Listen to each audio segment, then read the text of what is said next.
দেখুন ধাক্কা দিচ্ছে, দেখুন দেখুন ধাক্কা দিচ্ছে, দেখুন ধাক্কা দিচ্ছে, মিডিয়ার লোককে দেখুন ধাক্কা দিচ্ছে, দেখুন ধাক্কা দিচ্ছে, দেখুন ধাক্কা দিচ্ছে, দেখুন ধাক্কা দিচ্ছে, দেখুন ধাক্কা দিচ্ছে, থামতে দিল, থামতে দিল, থামতে দিল, থামতে দিল, থামতে দিল, থামতে দিল, থামতে দিল। এই মুহূর্তে আমার ক্যামেরা পার্সনকে বলবো পিঠে খিলছে দেওয়া হয়েছে। মমতা বন্দ্যোপাধ্যায়, অভিষেক বন্দ্যোপাধ্যায় কোনোদিন এরকম করেনি, কোনোদিন এরকম করেনি, কোনোদিন এরকম করেনি অভিষেক বন্দ্যোপাধ্যায়, মমতা বন্দ্যোপাধ্যায় এরকম করেনি।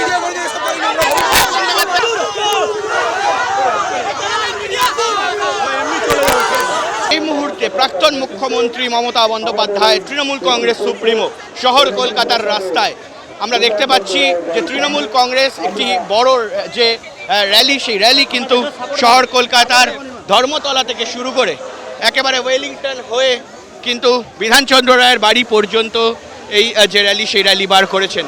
মূলত এই মুহূর্তে তাদের তরফ থেকে যে অভিযোগ, তৃণমূল কংগ্রেসের তরফ থেকে যে অভিযোগ, যে একেবারে একের পর এক বিভিন্ন রেল স্টেশন থেকে শুরু করে ফুটপাত, সেখানে হকারদের কিন্তু সরিয়ে দেওয়া হচ্ছে এবং সেই হকার যাদের কাছে ইতিমধ্যেই সরকারের তরফ থেকে, অর্থাৎ বিজেপি সরকারের তরফ থেকে যেটা বলা হয়েছে যে কোনো রকম কোনো পারমিশন বা কোনো রকম কোনো ধরনের কোনো নথি না থেকেও যারা হকারি করছিলেন তারা অবৈধ, সে কারণে সরকারের তরফ থেকে সরানো হয়েছে। কিন্তু মমতা বন্দ্যোপাধ্যায় এবং তৃণমূল কংগ্রেসের তরফ থেকে যেটা স্পষ্ট ভাষায় জানানো হচ্ছে যে তারা নাকি, অর্থাৎ বিজেপি সরকার নাকি কোথাও গিয়ে কিন্তু এই মুহূর্তে দাঁড়িয়ে গরিবদের পেটে লাথি মারছে, অর্থাৎ সে কারণেই কিন্তু এই যে তৃণমূল কংগ্রেসের র্যালি, সেই র্যালি শহর কলকাতায় বার করেছেন মমতা বন্দ্যোপাধ্যায়। আমরা দেখলাম যে ঠিক ধর্মতলা থেকে নিয়ে কিন্তু একেবারে ওয়েলিংটন সেই পর্যন্ত কিন্তু এই র্যালি এলো এবং ইতিমধ্যেই কিন্তু মমতা বন্দ্যোপাধ্যায় তিনি বারবার করে আওয়াজ তুলেছেন ভারতীয় জনতা পার্টি বা ভারতীয় জনতা পার্টির বিরুদ্ধে, ডবল ইঞ্জিন যে সরকার এই মুহূর্তে চলছে তাদের বিরুদ্ধে। কিন্তু কোথাও গিয়ে কতটা কার্যকরী ভূমিকা থাকবে সেটাই কিন্তু এই মুহূর্তে দেখা আমরা দেখতে পাচ্ছি। এই মুহূর্তে মমতা বন্দ্যোপাধ্যায় তিনি কিন্তু বেরিয়ে যাচ্ছেন।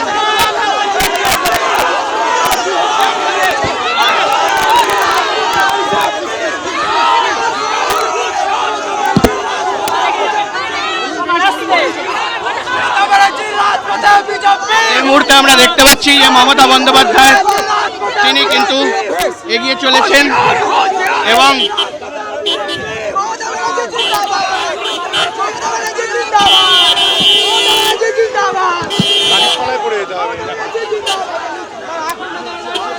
মমতা বন্দ্যোপাধ্যায় তিনি বেরিয়ে গেলেন এবং সেই ছবি আমরা এই মুহূর্তে তুলে ধরলাম যে মমতা বন্দ্যোপাধ্যায় তিনি ধর্মতলা থেকে একেবারে ওয়েলিংটন পর্যন্ত যে র্যালি, সেই র্যালি করে এই মুহূর্তে তৃণমূল কংগ্রেসের সমর্থকদের সঙ্গে এসছেন এবং সেই ছবি কিন্তু আমরা স্পষ্ট দেখছি। এই মুহূর্তে দাঁড়িয়ে মমতা বন্দ্যোপাধ্যায় তারা এই মুহূর্তে বেরিয়ে এসছে এবং সে জায়গায় দাঁড়িয়ে কিন্তু আমরা দেখতে পাচ্ছি গদি মিডিয়া মুর্দাবাদ।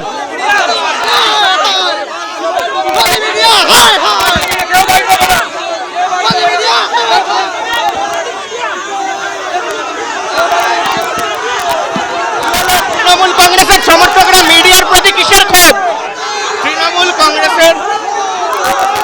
তৃণমূল কংগ্রেসের সমর্থকদের মিডিয়ার প্রতি কিসের ক্ষোভ? এই মুহূর্তে সেই প্রশ্ন আমরা করছি।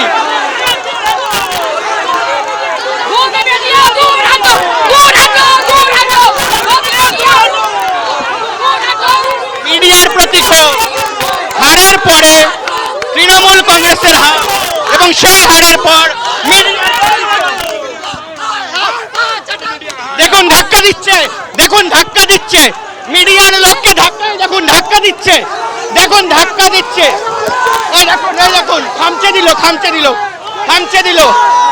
আমরা বলবো অভিষেক বন্দ্যোপাধ্যায়, মমতা বন্দ্যোপাধ্যায়, এই মুহূর্তে আপনারাও নিশ্চয় দেখছেন মিডিয়ার প্রতি ক্ষোভ। আজ তাক বাংলা আমরা এখানে রিপোর্টিং করছি। এটাই সংস্কার, মিডিয়াকে খামচে দেওয়া, ধাক্কা মারা, এটাই সংস্কার, মিডিয়াকে খামচে দেওয়া, ধাক্কা মারা, এটাই সংস্কার।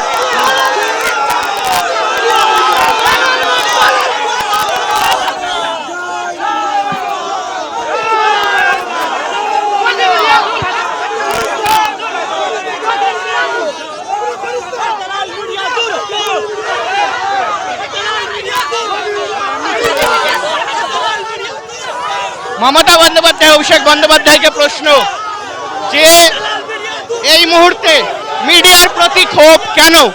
তৃণমূল কংগ্রেসের সমর্থক তারা ধাক্কাধাক্কি করলেন, পিঠে খিমচে দিলেন। এই মুহূর্তে আমার ক্যামেরা পার্সনকে বলবো, পিঠে খিমচে দেওয়া হয়েছে, ধাক্কা মারা হয়েছে।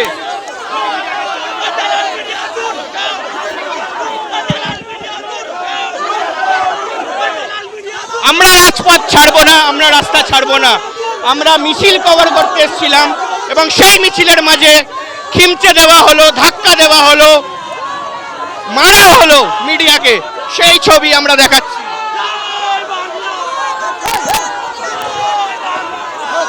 তৃণমূল কংগ্রেসের সমর্থকদের কিসের এত ক্ষোভ মিডিয়ার প্রতি? মিডিয়ার প্রতি কিসের ক্ষোভ? সেটাই সব থেকে বড় প্রশ্ন।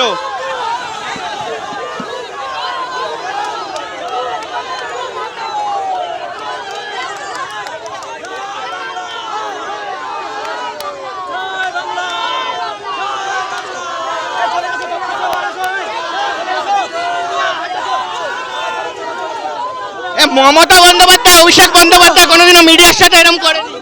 আপনাদের কিসের ক্ষোভ? মমতা বন্দ্যোপাধ্যায়, অভিষেক বন্দ্যোপাধ্যায় কোনোদিন এরকম করেনি, অভিষেক বন্দ্যোপাধ্যায়, মমতা বন্দ্যোপাধ্যায় এরকম করেনি। অভিষেক বন্দ্যোপাধ্যায়, আপনি ধাক্কা মারছেন।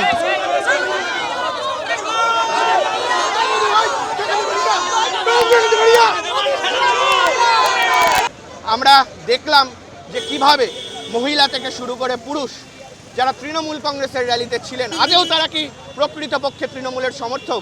কারণ এই ঘটনা কিন্তু আজ তাক বাংলা কোনোদিনও এর আগে শহর কলকাতায় ফেস করেনি।